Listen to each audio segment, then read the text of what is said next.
Muy buenas noches, estudiantes de la nocturna, específicamente del CLEI 6. Hoy vamos a hablar un poco acerca de la dinámica de Newton, específicamente de las leyes de Newton, que es el tema de la guía número 4 que ustedes encuentran en sus módulos. Allí aparecen tres actividades. La primera actividad se refiere a dibujar las fuerzas mecánicas de Newton en cada una de las siguientes situaciones que están acá. Aparece una actividad 2 que está relacionada con identificar las leyes de Newton que explican cada una de estas situaciones que aparecen acá. Y hay una actividad número 3 que tiene que ver con complete unos enunciados y seleccionar la opción correcta en unas preguntas tipo saber. Esas son las tres actividades que aparecen en la guía número 4 y que ustedes deben desarrollar.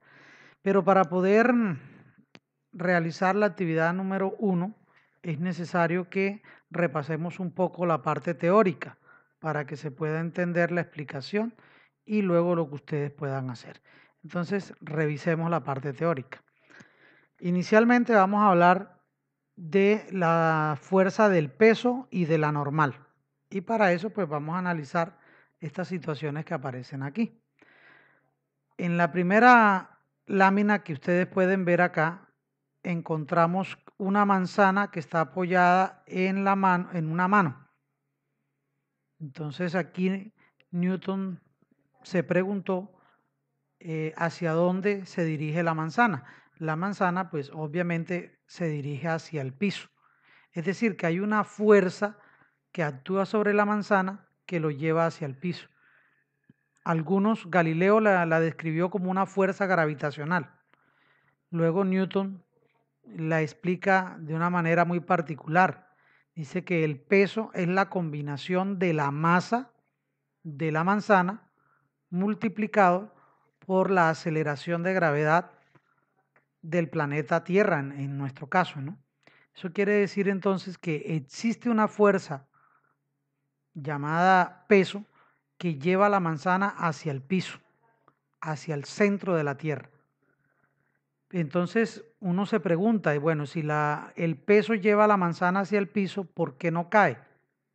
Alguno podría decirme, no, es que como está apoyado en la mano, pues eso evita que se cae. Pues tiene razón.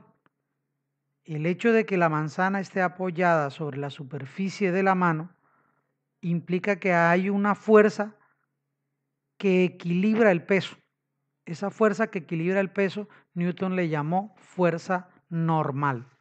Entonces aquí encontramos el peso se dibuja como un vector vertical que sale del centro de la manzana y va dirigido hacia el centro de la Tierra, es decir, hacia abajo.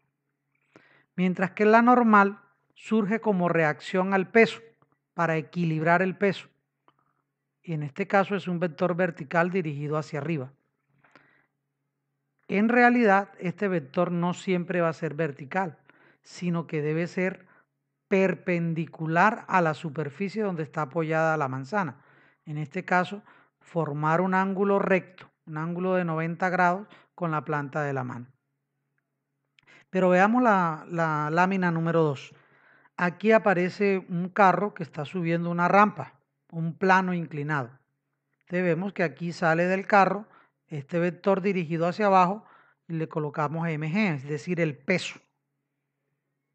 El peso es la fuerza que actúa hacia abajo, lleva el carro hacia abajo. Pero la normal, mire que ya no es vertical hacia arriba, sino que está aquí como más o menos diagonal.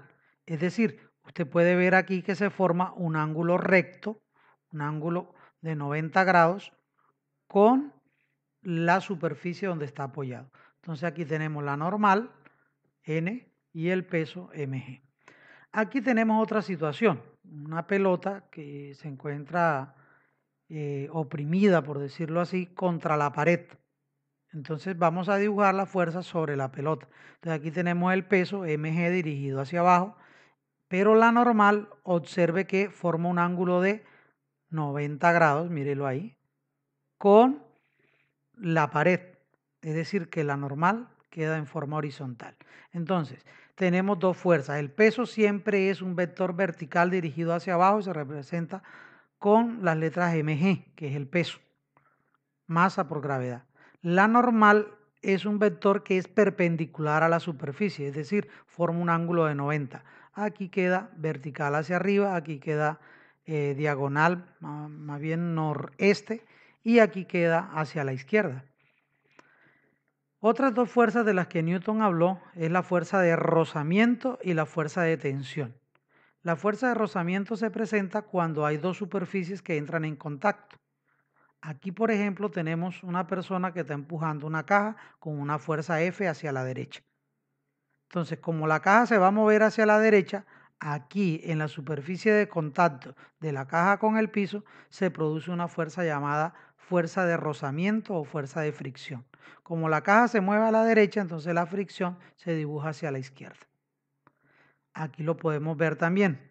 Aquí tenemos un plano inclinado, una caja que está sobre el plano inclinado, una cuerda que pasa a través de una polea y cuelga otro cuerpo aquí de masa 2. Entonces vamos a dibujar las fuerzas sobre cada uno de los cuerpos. En este cuerpo de masa 1 encontramos el peso vertical dirigido hacia abajo, le coloco mg. La normal, formando el ángulo recto, aquí mírenlo ahí, ángulo recto con la superficie, y le coloco normal. Como hay una cuerda que lo está alando hacia arriba, entonces a lo largo de la cuerda aparece la fuerza de tensión. Significa entonces que esta caja se está moviendo hacia arriba, luego la fricción se dibuja hacia abajo. Del otro lado aparece un cuerpo de masa 2. Este cuerpo de masa 2 no está apoyado en la superficie. Como no está apoyado, pues no hay fuerza normal, tampoco hay fricción. Solamente está el peso vertical dirigido hacia abajo y la tensión a lo largo de la cuerda. Aquí en la lámina 3 aparece una polea y dos cuerpos que están conectados a través de una cuerda. Significa entonces que como no está apoyado en ninguna superficie, pues entonces no hay ni fuerza normal ni tampoco hay fuerza de fricción. Solamente está el peso dirigido hacia abajo y la tensión hacia arriba. Lo mismo aquí, peso dirigido hacia abajo, la tensión dirigida hacia arriba. Eso que acabo yo de hacer acá, en estos dos cuerpos, en estas situaciones que mostré ahí, es lo que usted va a hacer con cada una de estas láminas que aparecen aquí. Sobre cada una de estas situaciones usted va a dibujar todas las fuerzas mecánicas que Newton describió. Pero me faltan hablar de dos fuerzas mecánicas más que Newton también eh, relacionó y que en esta guía número 4 aparecen. Están las fuerzas elásticas recuperadoras, que es cuando un cuerpo está atado a un resorte.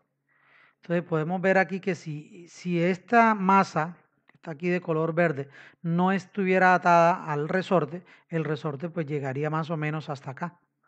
Pero en el momento que se le conecta la masa, entonces habrá una fuerza llamada peso que lo lleva hacia abajo, llega hasta aquí. ¿Sí? Aquí estaba sin masa, cuando le pone la masa llega hasta aquí, es decir, llega a un punto de equilibrio. Pero ¿qué ocurrió aquí?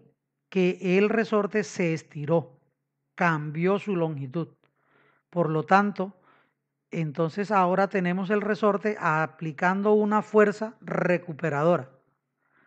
Vamos un poquito más allá. Si yo tomo la masa, le aplico una fuerza y lo llevo hasta acá, mire dónde está lo punteado, entonces inmediatamente en reacción a esa fuerza que está aquí, el resorte hace una fuerza recuperadora en sentido contrario, que trata de llevarlo al punto de equilibrio.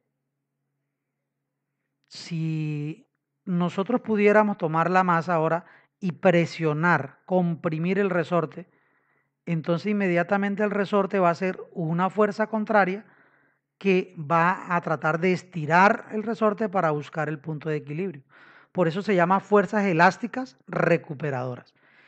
Quien estudió a profundidad esta situación es Robert Hood y pronunció esta ley. Dice que la fuerza recuperadora de un resorte es igual a la constante de elasticidad multiplicada por la variación de la longitud del resorte, es decir, cuánto el resorte se alarga o se comprime, o sea, el cambio en la longitud del resorte. Observe también que hay un signo menos, porque este signo menos me está indicando que siempre la fuerza del resorte se opone al movimiento. Otra fuerza de las que nos habló Newton es la fuerza centrípeta y centrífuga. Aquí tenemos un ejemplo. Un atleta que tiene aquí una cuerda atada aquí a algo que se llama una bala, ¿no? Y pone a girar la bala en sentido circular, en forma horizontal allí, ¿verdad? De tal manera que cuando él hace ese movimiento que describe una trayectoria circular, vamos a encontrar que sobre la bala se experimentan dos fuerzas. Una fuerza que lleva la bala hacia afuera, que se llama fuerza centrífuga, porque va hacia afuera, y otra que va hacia el centro de la circunferencia, que se llama fuerza centrípeta.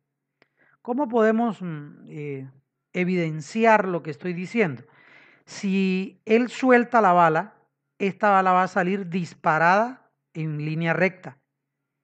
Eso significa que lo lleva hacia afuera porque hay una fuerza centrífuga que lo lleva hacia afuera.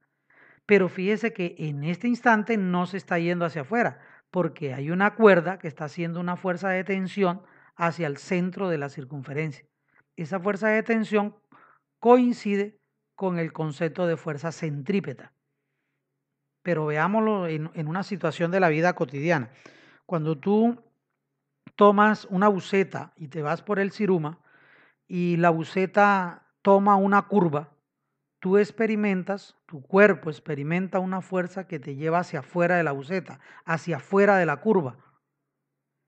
Si no estuviera allí la silla o la parte de la buceta o si no te agarras, pues tú saldrías disparado con una fuerza centrífuga por fuera de la buceta. Pero ¿qué haces tú para contrarrestar, para equilibrar la fuerza centrífuga, perdón? Haces una fuerza hacia adentro de la curva, es decir, te echas hacia el otro lado para evitar salirte de la buceta o golpear a la persona que está al lado. Entonces, centrífuga, la fuerza que te lleva hacia afuera de la buceta, y centrípeta, la fuerza que tú haces hacia el centro de la curva. Entonces, ahí encontramos la fuerza centrípeta y centrífuga. Otra de las que no hablé fue las fuerzas gravitacionales, pero esa la vamos a tratar cuando lleguemos a la ley de gravitación universal. Pero entonces vamos a ver aquí en la actividad 1. Aquí hay 6 láminas y yo solamente voy a hacer una. Voy a coger esta, que aparece aquí en la última. Entonces observamos un motociclista que está cogiendo una curva. Entonces, si está cogiendo una curva, mire que esta curva que está aquí hace una trayectoria semicircular. Entonces tiene que haber fuerza centrípeta y centrífuga, ¿sí? Además de eso, pues tiene que actuar el peso vertical hacia abajo. Y como está apoyado en la carretera, pues tiene que haber normal también. Adicional a eso, las llantas deben hacer un rozamiento o fricción con el pavimento para que no se resbale. Entonces también tiene que haber fricción. Entonces, comencemos dibujando el peso vertical hacia abajo y le coloco MG. ¿Quién equilibra el peso? La fuerza normal, vertical hacia arriba y le coloco fuerza normal. Ahora vamos con la fuerza de rozamiento. Se da aquí entre la llanta y la superficie del pavimento. Entonces, como la moto se resbala hacia afuera, entonces la fuerza de rozamiento tiene que ir hacia el centro de la curva. La fuerza centrípeta hacia el centro de la curva y la fuerza centrífuga hacia afuera de la curva. Entonces, fíjese que en la lámina dibujé cada una de las fuerzas mecánicas que están presentes en la situación. Eso mismo vas a hacer tú con cada una de las láminas que aparecen aquí, con las otras 5 que te quedaron. ¿Listo? Bueno, ahora nos vamos a la segunda actividad. La segunda actividad se trata de que tú identifiques cuál es la ley que explica la situación que está aquí. La ley de Newton que puede explicar lo que está sucediendo en cada una de las láminas. Aquí hay 10. Yo voy a hacer esta, la número 3. Voy a hacer esta, la del niño haciendo rollitos. Y voy a explicar esta, que es la de gravitación universal. Entonces, lo primero que voy a hacer es revisar las leyes de Newton. Yo observo aquí en la lámina que hay un hombre que tiene un palo y está golpeando una pelota y también ese mismo palo está golpeando un camión. Podemos decir que la fuerza que él le aplica a la pelota y que le aplica al camión es la misma. Entonces, como la fuerza es la misma, entonces F es constante. ¿Qué tengo que ver? ¿Cuál es la relación entre las otras dos variables? La aceleración y las masas que están involucradas. Entonces, como hay dos cuerpos, la pelota y el camión, vemos que la masa una es mayor que la otra. Entonces, ¿qué tengo que preguntarme? Que si la masa disminuye, ¿qué ocurre con la aceleración? O lo contrario, si la masa aumenta, ¿qué ocurre con la aceleración? Entonces podemos ver aquí que si él golpea el camión y la pelota con la misma fuerza, podemos ver que el que tiene menos masa experimenta mayor aceleración y el que tiene mayor masa, menos aceleración. Entonces simplemente tú coges la lámina y debajo de la lámina vas a escribir que esta puede explicarse a través de la ley del movimiento, porque el hombre aplica la misma fuerza al camión y a la pelota, es decir, que la fuerza es constante. Y la relación entre la masa y la aceleración es inversa. Es decir, como la pelota tiene menos masa, mire, menos masa, entonces experimenta mayor aceleración. Usted me escribe eso allí y eso me está explicando que esta situación es un ejemplo de la ley del movimiento. Entonces simplemente usted me le coloca sobre la imagen ley del movimiento. Me voy a esta otra situación. Aquí aparece un niño que está haciendo rollitos de educación física. Entonces toma la posición, se lanza hacia adelante y vemos que hace el rollito y vuelve y queda de pie. Y continúa. Si él no para, si él no frena, sino que sigue haciendo el rollito, pues va a seguir haciendo el mismo proceso indefinidamente. ¿Hasta cuándo? Hasta cuando él aplique una fuerza contraria que le obligue a frenar o a cambiar el estado de movimiento. Entonces, como vemos que él tiende a mantener el mismo estado de movimiento a menos que una fuerza lo frene o cambie el estado de movimiento a reposo, entonces vemos que este es un ejemplo de la ley de inercia. Entonces lo puedo escribir de esta manera. Este es un ejemplo de la ley de inercia. El hombre está en estado de movimiento, es decir, en rollo. Por inercia ejecuta el rollo y queda de pie nuevamente. Según en este estado, seguirá en este estado hasta que aplique una fuerza que lo frene. Entonces, todo cuerpo tiende a mantener el estado de movimiento a menos que una fuerza cambie ese estado. Este sería un ejemplo de la ley de inercia. Entonces, simplemente usted le coloca inercia y así lo podría explicar. La tercera lámina con la que te voy a ayudar es esta. Esta corresponde a la ley de gravitación universal. ¿Por qué sé? Porque vemos aquí el planeta Tierra y vemos un satélite que está en órbita. ¿Qué significa que está en órbita? Que está justo a la distancia adecuada para que el satélite esté sometido a la fuerza gravitacional del planeta Tierra. Es decir, se mantenga siempre cerca al planeta Tierra. ¿Por qué no cae sobre el planeta? Porque recuerde que esto está girando a una gran velocidad. La velocidad hace que describa la curvatura de la Tierra y no caiga a la Tierra, pero se mantiene la fuerza de atracción de esta gran masa sobre el satélite que tiene menor masa. De la misma manera se puede explicar, por ejemplo, que la Luna, que tiene menos masa, gira alrededor de la Tierra, que tiene mayor masa. Y ambos, Luna y Tierra, tienen menor masa que el Sol. Por eso ellos dos giran alrededor del Sol. Entonces, los cuerpos que tienen menos masa giran alrededor de los que tienen mayor masa. O lo que es lo mismo, experimentan una aceleración gravitacional hacia la masa mayor. ¿Por qué hablaba de la distancia? Porque la otra parte de esta ley es que es inversamente proporcional al cuadrado de la distancia que lo separa.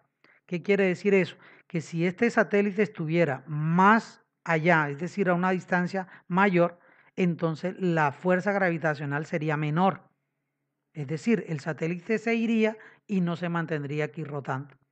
Entonces, la ley de gravitación universal dice que la fuerza gravitacional de un planeta es directamente proporcional al producto de las masas, esta masa por la masa del planeta, pero es inversamente proporcional al cuadrado de la distancia que lo separa. Es decir, que entre más cerquita esté, mayor es la fuerza gravitacional. Entre más lejos esté, menor es la fuerza gravitacional. Entonces, este es un ejemplo de la ley de gravitación. Entonces, usted me coloca ahí ley de gravitación.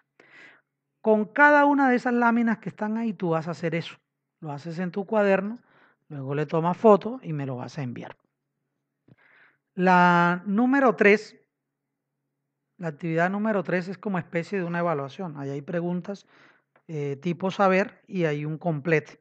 También lo vas a hacer en tu cuaderno cuando ya lo tengas resuelto, tomas foto y me lo envías. Bueno, espero haber sido de mucha utilidad. Que Dios me los bendiga y una feliz noche.